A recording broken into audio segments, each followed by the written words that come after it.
मेवाड़ का तीर्थ कहे जाने वाले आज इस मातृकुंडिया में हम आए हैं। भगवान द्वारकाधीश मंदिर और पिपाजी महाराज का मंदिर मातृकुंडिया में स्थित पिपा क्षत्रिय दर्जी समाज का एक मंदिर भव्य है। यहाँ पर द्वारकाधीश विराजमान है, पिपाजी महाराज भी विराजमान है एवं नई चेतना और नई जागृति के साथ पिपा क्षत्रिय दर्जी समाज जो आयोजन कर रही है वो एक युवाओं में, महिलाओं में और युवतियों में एक जागृति लाने का काम कर रही है। पिपाजी हमारे एक बहुत बड़े राजा थे जिन्होंने भी एक सिंह को उपदेश दिया और सन्यासी के रूप में उन्होंने राजपाट त्याग कर एक सन्यासी जीवन जिया और उसी उपदेशों पर हमारा दर्जी समाज, पिपा क्षत्रिय दर्जी समाज आज उनकी प्रेरणा पर चल रहा है और युवाओं में नए नए समाज, नए नए आयामों को निकालकर हर महीने, लगभग हर महीने, 1.5 महीने में समाज का आयोजन हर क्षेत्र में होने लगा है। इससे समाज का स्नेह मिलन, समाज की आपस में बातचीत, समाज का कहने का मतलब है कि मिलनसार होता जा रहा है। इससे समाज एक विकास की ओर उत्तरोत्तर प्रगति कर रहा है और संत शिरोमणि पिपाजी महाराज ऑफिशियल चैनल उदयपुर से गोविंद जी ओड आपको पिपाजी की सारी जानकारी इस चैनल के माध्यम से आपके सामने, इस चैनल को आप फॉलो कीजिए तो इससे आपको पिपाजी महाराज की हर जानकारी मिल जाएगी। इस चैनल के माध्यम से आप जानकारी ले सकते हैं। और यहाँ पर आयोजित आज 9 मई 2025 को भव्य भजन संध्या का आयोजन रखा है। सुबह जो सामूहिक विवाह हुआ था फतेहनगर में, उसमें युवा वाहिनी के नेतृत्व में उसमें तुलसी विवाह के रूप में परिग्रहण में ठाकुर जी द्वारकाधीश मातृकुंडिया से पधारे थे। उसके उपलक्ष्य में एक समेला स्नेह भोज का आयोजन यहाँ पर होगा जिसमें सभी समाज बंधु कल इस भव्य आयोजन में उपस्थित रहेंगे एवं भव्य शोभा यात्रा का भी आगाज़ होगा। इससे एक नई क्रांति इस समाज में आएगी और समाज अपनी ओर प्रगति कर रहा है और भी आगे उत्तरोत्तर प्रगति करता रहेगा। और मैं राजमल सोलंकी, पत्रकार, चिकाड़ा से। अब परिवार धीरे धीरे बड़ा होता जा रहा है। परिवार तो देखो बड़ा होगा और समाज का कार्यक्रम में समाज में लगभग लोग, ये एक मेवाड़ का तीर्थ माना जाता है मातृकुंडिया, जहाँ पर लोग अक्सर आने की इच्छा रखते हैं कि चलो इसी बहाने, मेवाड़ का एक तीर्थ है तो इसी बहाने भगवान शिव जी के दर्शन होंगे, द्वारकाधीश के, पिपाजी महाराज के।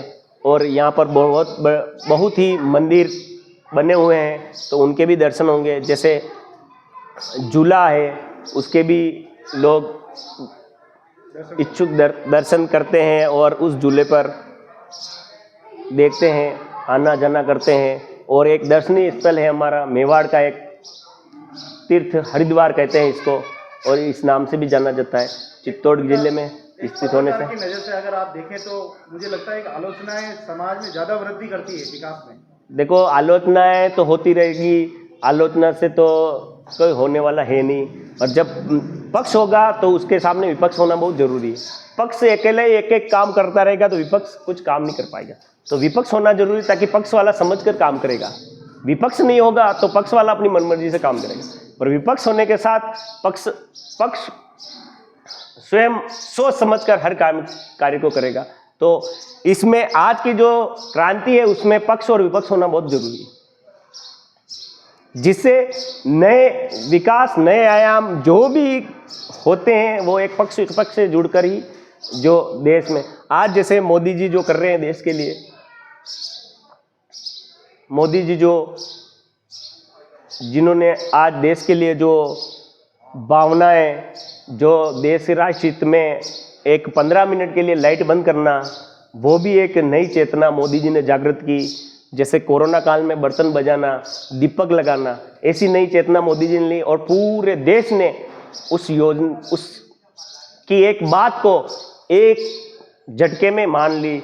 तो वो एक मोदी जी पूरे देश को संभाल रहे हैं, उनके भी विपक्ष है, पक्ष है, दोनों काम दोनों पक्षों से चल रहा है, तो भी आज वो डटे हुए हैं। लेकिन समाज है, समाज में आप उत्तरोत्तर प्रगति करो, समाज के दानदाता आगे आते हैं, भामाशाह आगे आते हैं, ठीक है, और हर सुख सुविधाएं बच्चों को मिले, जैसे कई छात्रावास बन रहे हैं, जैसे कई छात्रावास के लिए घोषणाएं हो रही है, तो समाज में उत्तरोत्तर हमारे और प्रगति हो रही है।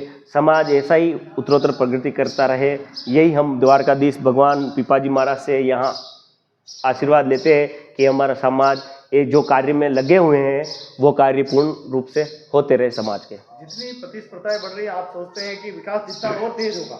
बिल्कुल, जितनी प्रतिस्पर्धा होगी उतना विकास प्रगति की ओर बढ़ता जाएगा, क्योंकि समाज में प्रगति जरूरी है, विकास जरूरी है।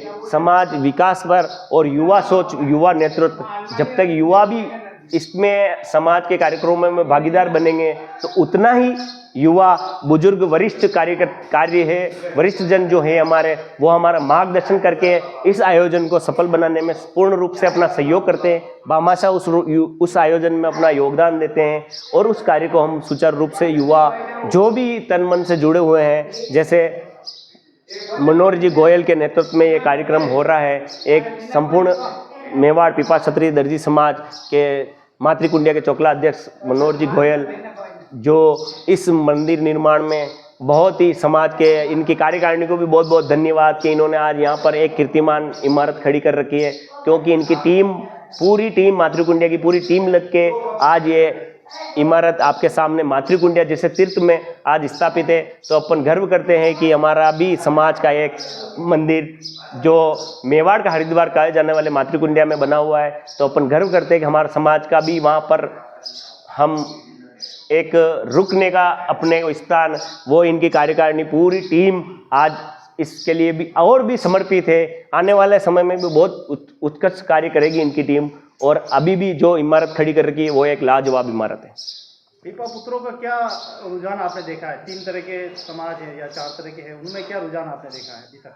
उसमें रुझान है, सब समाज के लोग अपना अपना कार्य कर रहे हैं, लेकिन उसमें से पिपा दर्जी समाज ने जो है वो एक प्रगति और अग्रसर हुए हैं। देखो, उनमें भी जयंतियाँ मनाते हैं, अपने में भी मनाते हैं, सब कुछ होता है, लेकिन वो एक अलग अलग सोच से मनाते हैं। लेकिन हमारा जो पिपा क्षत्रिय दर्जी समाज है वो आए दिन नए नए महीने, 1.5 महीनों में आए दिन एक आयोजन करते हैं। हर चोकला वाइज आयोजन होता है, जैसे बिंडर चोकला, मातृकुंडिया चोकला, कटार चोकला, फरारा चोकला और चार भुजा चोकला, जो भी कैलाशपुरी, जो भी इसमें अंतर्गत आ रहे हैं कार्यक्रम, कैलाशपुरी, संपूर्ण मेवाड़, कैलाशपुरी के नेतृत्व में जो कार्यक्रम शुरू होता है, उसके बाद रेगुलर मंथली भर में ये कार्यक्रम हमारा शुरू हो जाते हैं। हर क्षेत्र में चोकला वाइज कार्यक्रम होते हैं। इससे समाज का लगाव, जुड़ाव, युवाओं का स्नेह, युवाओं का एक योगदान, भामाशाहों का सहयोग से ही हमारे इस समाज का कार्यक्रम आयोजित होते रहते हैं। और समाज के कार्यक्रम आयोजित होंगे तो समाज इससे जुड़ता रहेगा और स्नेह मिलन आपस में बढ़ता रहेगा। भारतीय परंपरा क्या त्याग, बलिदान, समर्पण मांगती है? बिल्कुल मांगती है। क्या है भारतीय परंपरा में खींचते, अगर काम आपका अच्छा है तो सार्थक कीजिए, क्या कैसे लोग खींचे चले आते हैं? देखो, कार्यक्रम अच्छा होगा तो आज जैसे मातृकुंडिया में जो कार्यक्रम हो रहा है उसमें बाद भजन संध्या का कार्यक्रम है, तो भी लोग, समाज के जन के बहुत ऐसे भजन सम्राट है जो भजन की अपनी प्रस्तुति देते हैं, लेकिन वो कभी मंच पे नहीं जाते, लेकिन समाज के कार्यक्रम में आके भजन संध्या, भजन को बोलते हैं। क्योंकि इसमें हमारे किसी भजन सम्राट को बाहर से लाने की जरूरत नहीं होती, खुद स्वयं समाज के लोग इतने हैं प्रभावित कि खुद भजन के लिए यहाँ पर अपनी वाणी को प्रस्तुत करने के लिए यहाँ पर आते हैं और खुद भजन बजाते हैं। कोई ढोलक बजाने का कार्य हमारे समाज के कर रहे हैं। जैसे एक उत्साह भरा आयोजन हम लोग समर्थन करके यहाँ आयोजित करते हैं और सब अपने अपने कलाएं यहाँ दिखाते हैं और एक भव्य रूप से आयोजन होता है। सभी भाइयों के लिए आपका क्या आखिरी संदेश है? भाइयों के लिए अच्छा संदेश है कि सब मिलजुल कर इस कार्यक्रम को, समाज पिपा क्षत्रिय दर्जी समाज जहाँ नाम आ जाता है उसको मिलजुल कर करें और पिपा क्षत्रिय दर्जी समाज इस राजस्थान, इंडिया लेवल पर अपना नाम करें। ऐसा अपन को युवाओं को मिलकर इस पिपा क्षत्रिय दर्जी समाज का नाम करना है, ताकि पता चले कि पिपा क्षत्रिय दर्जी समाज भी एक समाज है और इसको अपन बढ़ावा देंगे। जितना बढ़ावा अपन देंगे उतना देश और राष्ट्र में अपना नाम होगा और बहुत से अपनी प्रतिभा है जो इस राजस्थान लेवल पे भी टॉप में गई है, इंडिया लेवल पे और विदेशों में भी अपना नाम करके अपनी प्रतिभाएं समाज की पीपा क्षत्रिय दर्जी समाज के नाम से करके आ गई है। ऐसी बहुत बड़ी प्रतिभा है। तो युवाओं को अपन को मिलकर इस कार्यक्रम को सफल बनाना है, हर कार्यक्रम को मिलकर सफल बनाना है, क्योंकि सबका सहयोग, सबका साथ होगा तो सबका विकास होगा और सभी का साथ होगा तो सभी का सहयोग से हर काम पूर्ण होगा।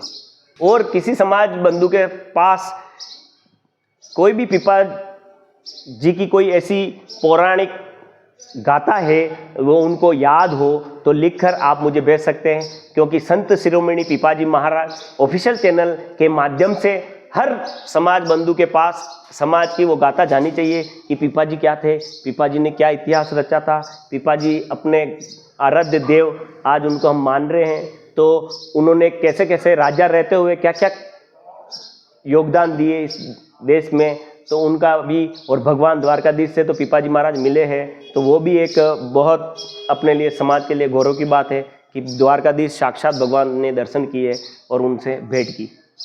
बहुत बहुत धन्यवाद पत्रकार राजमल जी सोलंकी साहब, आपने बहुत महत्वपूर्ण जानकारियाँ समाज को अवगत कराई। आशा करते हैं कि समाज इन बातों को अनुगत करेगा, ग्रहण करेगा और अपने जीवन में एक नया सवेरा, एक नई चेतना, एक नई उन्नति के साथ आगे बढ़ेगा। भेदभाव मिटाकर एक राम राज्य, एक समतामूलक समाज बनाने की कोशिश करेंगे। अगर आपके पास कोई भी ऐसी खबर है या आप अच्छा काम करते हैं तो आप ज़रूर संत शिरोमणि महाराज ऑफिशियल चैनल पर आप खबरें भेजें। आपकी खबरों को प्रकाशित किया जाएगा ताकि समाज में एक चेतना, जागृति और सृजन हो सके। इसी उद्देश्य के साथ इस चैनल को बनाया गया है और बड़े सौभाग्य की बात है कि इसका चैनल का जो उद्घाटन है वो देवनगरी मातृकुंडिया से संत शिरोमणि पीपाजी महाराज मंदिर से इसका उद्घाटन हो रहा है। ये हमारे लिए बहुत ही सौभाग्य की बात। आइए सब मिलकर समाज की जागृति की ओर आगे चलते हैं और समाज में अच्छे अच्छे काम करके समाज का और आने वाले भविष्य को सुरक्षित करते हैं। बहुत बहुत धन्यवाद। जय हिंद, जय भारत, जय संत शिरोमणि पीपाजी महाराज की जय, जय सांवरिया सेठ की जय हो।